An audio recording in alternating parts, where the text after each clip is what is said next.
Сайн уу? Өнөөдөр хэдүүлээ өгөрцөний кимчи хийж иднэ. За ингээд гол ажилдаа орцгоё. Өгөрцөөгөө сонгохдоо ногоон өгөрцөө эсвэл юм арзгаар өгөрцөө сонгосон ч болно. За та бүхэн маань энэ хэрчилтийг сайн анзаарч хараарай.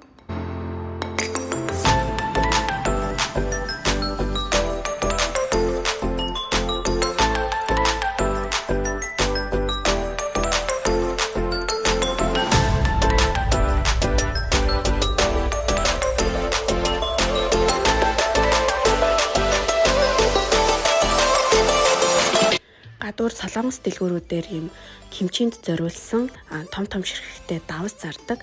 Эсвэл та нуурын давс ч хэрэглэж болно.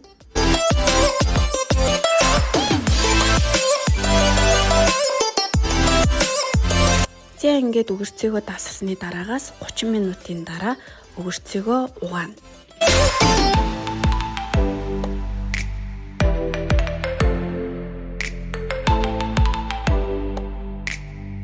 Харин одоо кимчинд орох хамтлагчнуудаас хийцгээе.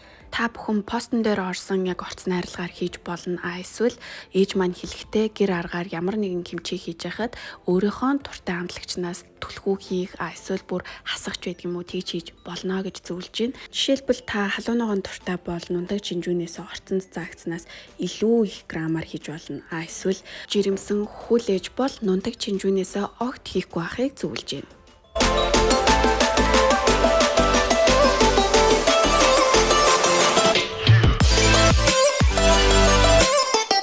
Хамтлагчнуудаас бүгднийг хийгээд хутгасны дараагаас шууд идэж болно. Ингээд сайхан боллоорой.